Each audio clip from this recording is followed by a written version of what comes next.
जय श्रीमन नारायण।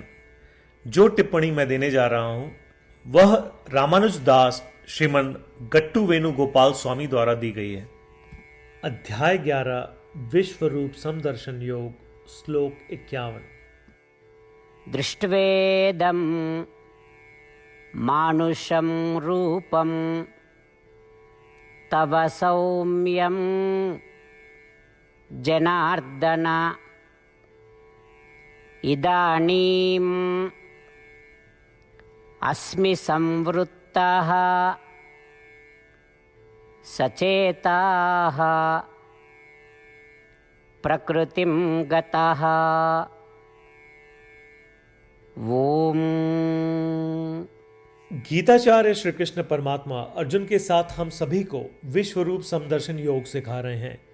इसी क्रम में अर्जुन श्री कृष्ण से कह रहे हैं, हे श्री कृष्ण, अब आपके मनोहर और सुंदर द्विभुजाधारी सौम्य मानव रूप को देखकर मेरा मन सामान्य हो गया है। मैं पुनः अपने संयम में आ गया हूं।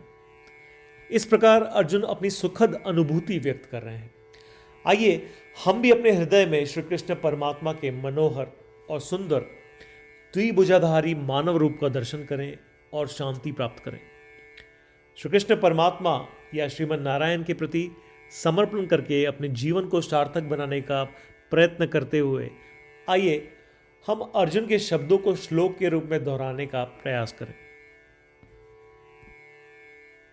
दृष्ट्वेदं मानुषं रूपं तव सौम्यं जनार्दन इदानीमस्मि संवृत्तः सचेताः प्रकृतिं गतः। श्रीमद् भगवद गीता का संपूर्ण सार श्री कृष्ण परमात्मा द्वारा अध्याय 18 श्लोक 65 से 70 में 8 कार्य करने के लिए दिया गया है। श्री कृष्ण कहते हैं, मुझे वे लोग पसंद है जो इन 8 बातों का पालन करते हैं।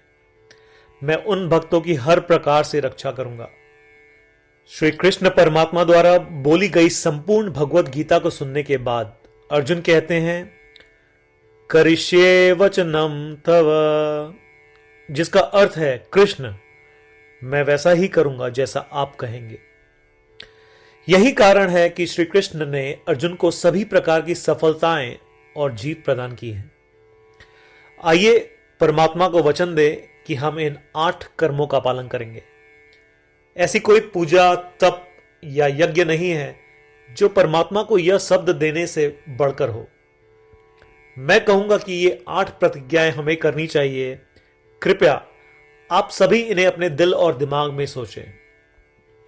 इस प्रकार श्री कृष्ण को अपना वचन देते हुए आइए हम सभी श्री कृष्ण के सुंदर चेहरे को खुशी से चमकते हुए देखें और आनंद का अनुभव करें। जय श्रीमन नारायण। ये है हमारे 8 वचन। हमारा पहला वचन, हे श्रीमन नारायण, जैसा आपने निर्देश दिया मैं हमेशा आपका ध्यान करूंगा और आपके बारे में सोचूंगा। हमारा दूसरा वचन, हे श्रीमन नारायण, जैसा कि आपने सलाह दी मैं हमेशा आपका भक्त रहूंगा।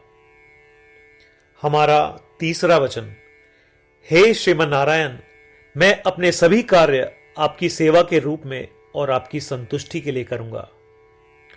हमारा चौथा वचन, हे श्रीमन नारायण, जैसा कि आपने अनुसरण करने के लिए कहा था, मुझे पूरा विश्वास है कि मैं आपका हूं और मैं हमेशा अपने हाथ जोड़ूंगा और आपको नमस्कार करूंगा। हमारा पांचवा वचन, हे श्रीमन नारायण, मुझे आपके शब्द मामेकम शरणम व्रज याद आते हैं जो आपने सिर्फ और सिर्फ आपको ही समर्पण करने को कहा था। श्रीमन नारायण, मैं केवल आपके प्रति समर्पण करता हूं। हमारा छठा वचन, हे श्रीमन नारायण, मुझे आपके शब्द मां शुचः याद आते हैं कि आप हमें शोक न करने का आश्वासन दे रहे हैं। मैं अब शोक नहीं करूंगा।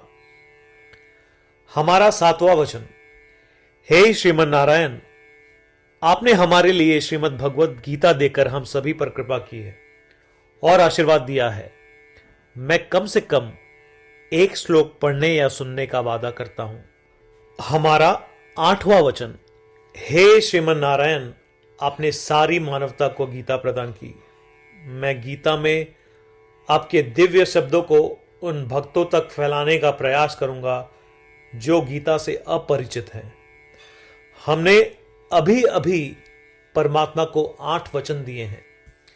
प्रतिदिन श्रीमन नारायण को यह वचन देना कि हम वैसा ही करेंगे जैसा वे कहेंगे, अपने आप में एक महान पूजा है। आइए हम उसे अपने अटल विश्वास के साथ अपना वचन दें। श्रीमन नारायण करिष्ये वचनम तव, जिसका अर्थ है श्रीमन नारायण, मैं आपके निर्देशों के अनुसार कार्य करूंगा। सर्वम श्री कृष्णार्पणमस्तु। जय श्रीमन नारायण। दृष्ट्वेदं मानुषं रूपं तव सौम्यं जनार्दन, इदानीम् अस्मि संवृत्तः सचेताः प्रकृतिं गतः। ॐ दृष्ट्वेदं मानुषं रूपं तव सौम्यं जनार्दन, इदानीमस्मि संवृत्तः सचेताः प्रकृतिं गतः।